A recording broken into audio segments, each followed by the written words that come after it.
Hai Smart Traders and Investor, kembali lagi bersama saya Kadeng Mertayasa di channel IUK Nabung Saham.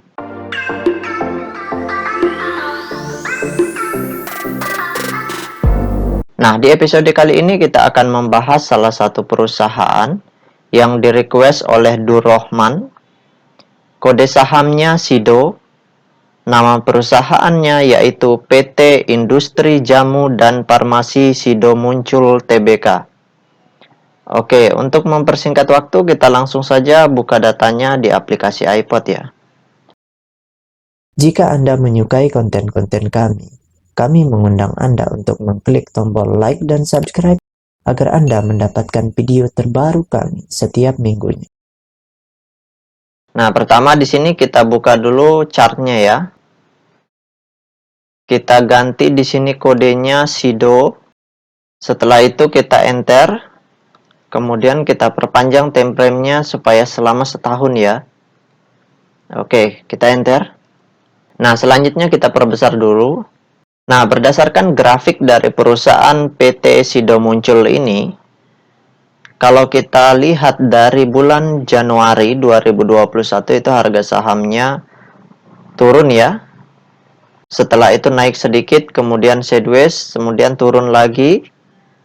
Kemudian tepatnya di tanggal 1 Juli, itu harga sahamnya naik, terus naik, kemudian sideways lagi, dan terus naik sampai mencapai puncak tertinggi di harga Rp985 per lembar, tepatnya di tanggal 11 Januari 2022. Nah, selanjutnya kita ingin lihat apa yang dilakukan oleh investor besarnya dari tanggal 3 Januari sampai tanggal 31 Januari 2022 ya. Oke, kita langsung saja buka data broker summary-nya di aplikasi iPod. Kemudian selanjutnya kita klik di sini kolom Broksum. Kemudian kita ganti kodenya menjadi SIDO. Setelah itu kita mulai dari tanggal 1 Januari 2022 sampai tanggal 31 Januari 2022. Oke, kita show.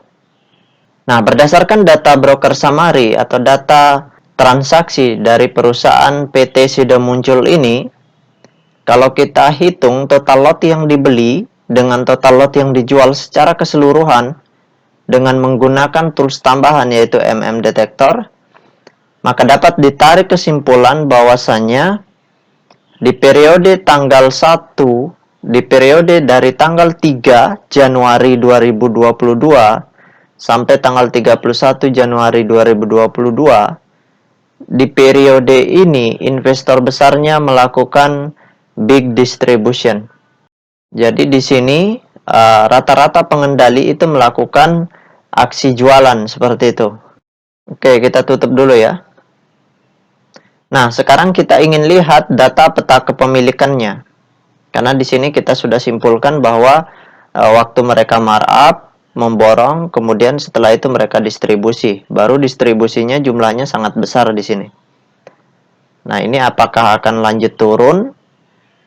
Kalau distribusinya tidak berhenti, maka harga sahamnya akan terus turun.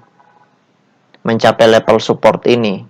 Dan kalau juga distribusinya masih terus berlanjut, maka dia akan terus turun ke level support berikutnya di harga 700-an seperti itu. Nah, sekarang kita ingin lihat data peta kepemilikannya untuk melihat potensi jangka panjangnya seperti itu. Nah, berdasarkan hasil riset yang saya lakukan dengan mengumpulkan data-data dari SRO Bursa Efek Indonesia dan data-data dari sekuritas,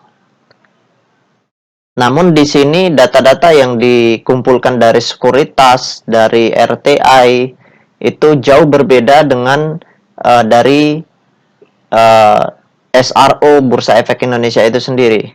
Kenapa? Karena data-data yang dikumpulkan dari sekuritas maupun data dari RTI itu datanya masih digabung antara saham warkat atau saham fisik dengan saham scriptless atau digitalnya seperti itu.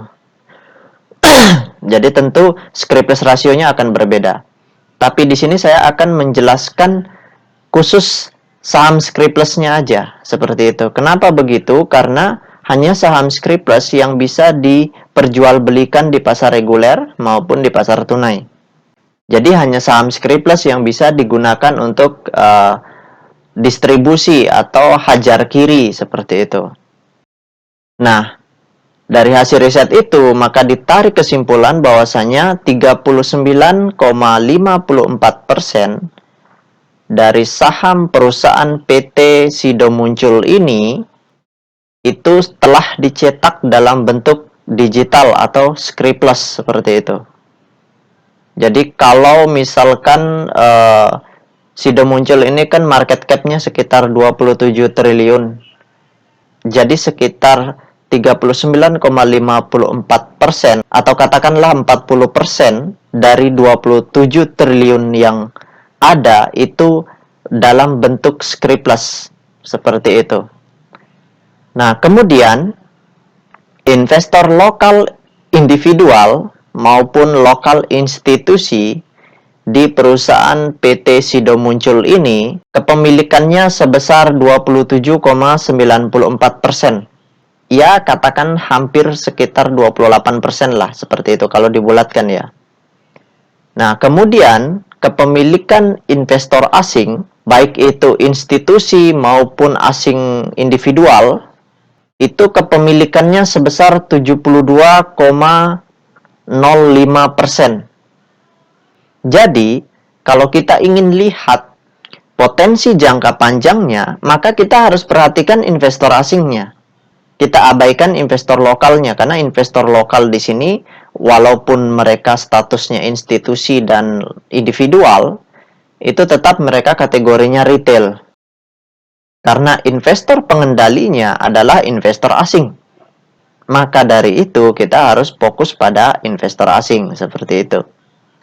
Baik itu investor asing individual maupun investor asing institusi, seperti itu. Itu kita harus perhatikan. Tapi rata-rata sih kalau investor asing itu kebanyakan sih institusi ya.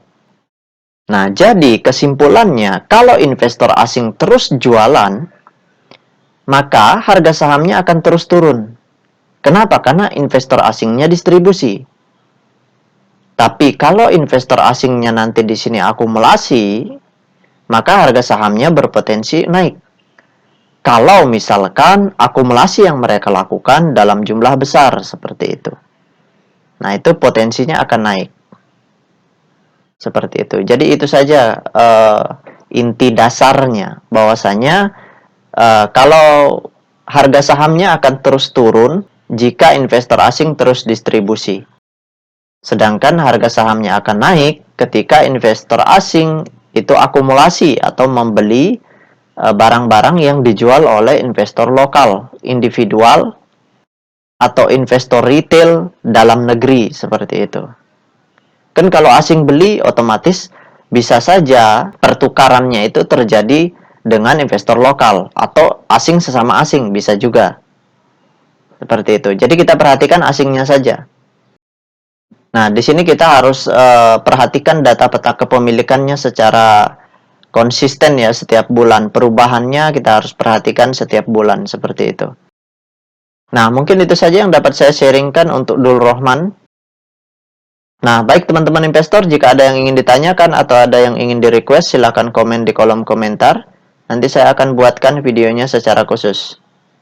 Baik teman-teman investor, see you next time. Salam cuan selalu.